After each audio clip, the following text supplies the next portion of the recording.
What is going on, guys? Sin on Twitch here, back with another Destiny 2 video, and holy crap, Bungie dropped a ton of exotics and the details surrounding them for Destiny 2 Beyond Light. So what we're going to do today, if you haven't seen the trailer yet, which I don't know how you haven't, but if you haven't, we're going to watch it right here, right now, and then we're going to break down every single new exotic that has been announced so far for Destiny 2 Beyond Light. Let's get at it!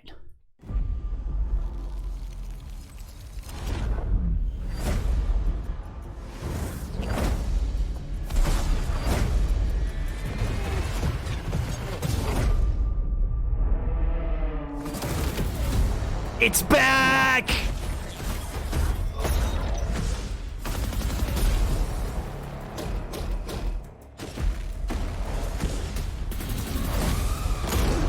That thing looks absolutely insane, man.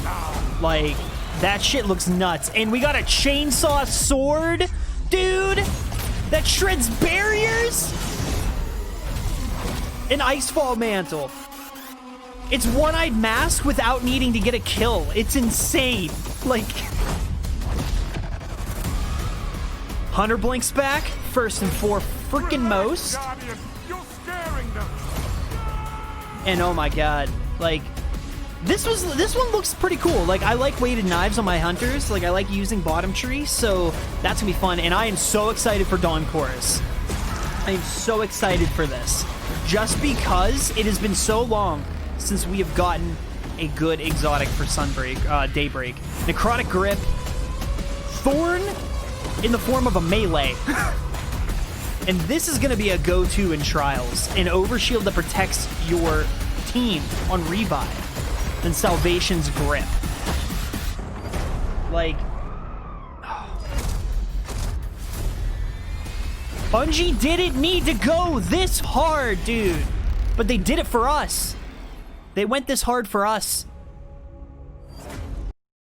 So that was it, guys. I mean, those are the, as far as we know, those are the exotics that will be available in Beyond Light. Now, there's a few important details. We're going to go over them real quick, and we'll be on our way. But I will say, if you guys like this content, please be sure to like, subscribe, turn on the bell notification. I'm trying to put more YouTube content out for you guys, not just for Destiny 2, but I will be covering Godfall when it launches as well, as some other titles that'll be coming up in the next gen. First and foremost, though, excited for Destiny 2 Beyond Light. We'll be participating in the world's first race. Myself, Obi Katie Cat, Bagel Batter, Tobin, a bunch of other people. We will be going after world's first for Beyond Light, the raid. So be sure to tune in on my Twitch channel, twitch.tv/SinOnTwitch_, if you're interested in that as well. So let's get into this weapon breakdown and armor breakdown. First and foremost, we got the No Time to Explain makes its return from Destiny 1. Precision hits and hits against enemies affected by stasis will return to the magazine. Stack this effect to summon a portal, which will then fire bullets from an alternate timeline of the weapon. That blew my mind when I read that for the first time, because I was like, holy shit, they brought back this awesome, iconic weapon from Destiny 1 Vanilla, or Destiny 1 Taken King, and they gave it new life in a meaningful, fun way.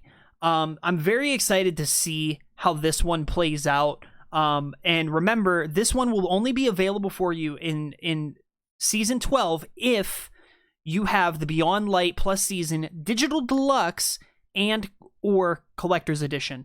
It will be available after Season 12, which is the Beyond Light season. Up next, we got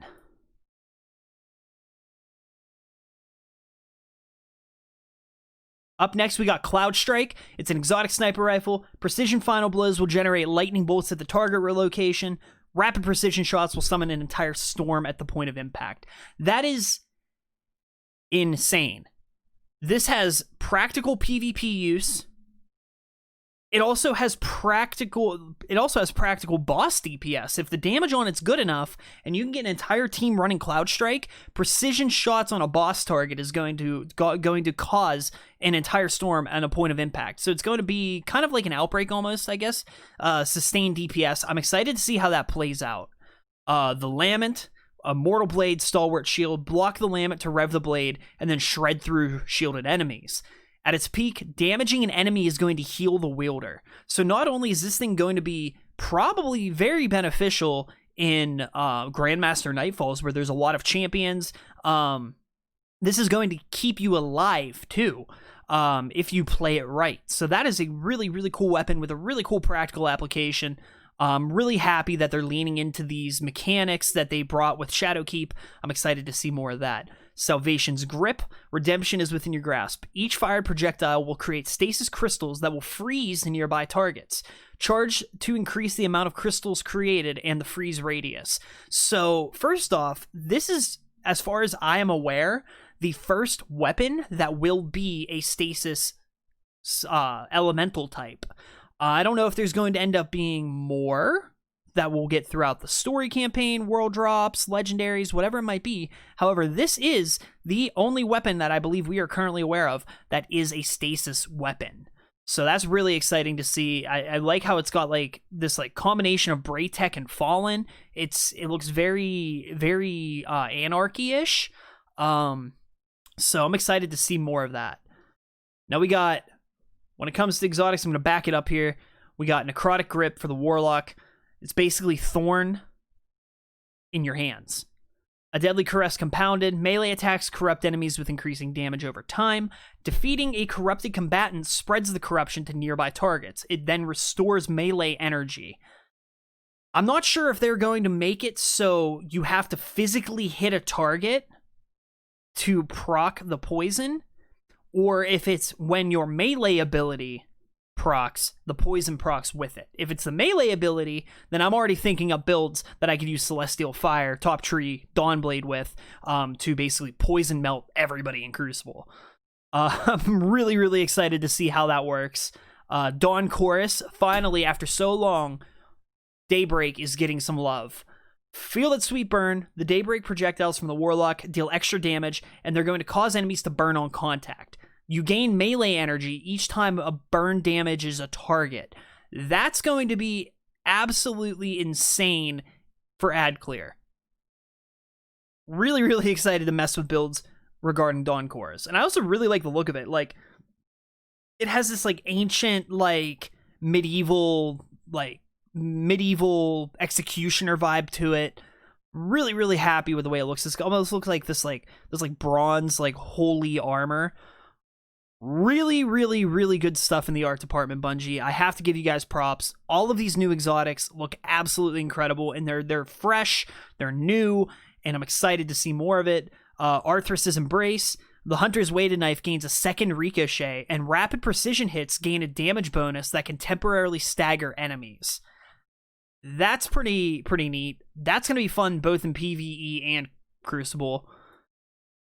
We got the Hunter Exotic Helmet, the Mask of Bacchus. This looks like almost like someone took the skull of a fallen captain, ripped its skin off, and attached it to a Hunter helmet. And if you ask me, that is the most Hunter thing I think I have ever seen in Destiny. Don the Mask to replace the Hunter's dodge ability with a longer range shift ability that temporarily cloaks the wearer. That is insane. Hunters, you're getting blink back. You're getting your blink back. Papa Bungo took that away from you when Destiny 2 happened. You're getting it back. You're getting it back. Precious Scars. Prove your strength even when coming back from the brink. Upon revives, the Titan gains an overshield aura that protects the wearer in nearby allies. Now, if this stacks up enough, this could be really good, really, really good for, raid survivability. Those that like playing support Titans, this one's for you. Those that like playing Trials, that could be Chef's Kiss, a lifesaver whenever you're down a teammate. And then there's Icefall Mantle. This looks badass. Just all the way around, this looks really badass. I'm happy they incorporated some of the aesthetics of Europa into this piece of armor. You stand tall against the oncoming hordes with this reinforced armor that replaces the Titan's barricade with an overshield, absorbing damage from incoming fire. So in PvE, this bad boy is going to keep you alive. In PvP, this bad boy is going to piss a lot of people off. But guess what?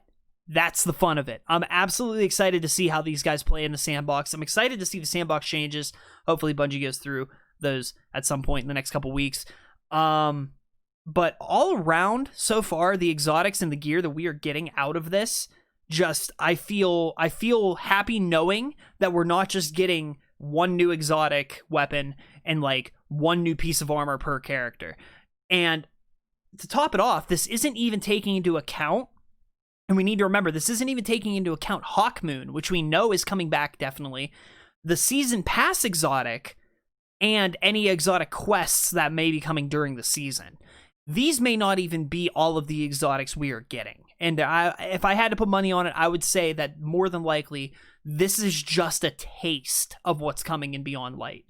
But man, it worked. It got me hyped. I'm excited for Beyond Light, Bungie. You guys know how much I love this game. I talk about it on Twitter all the time. I'm going to calm down.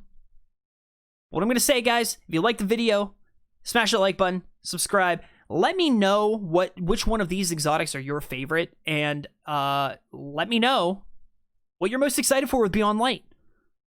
I'll catch you guys later. Sin is out.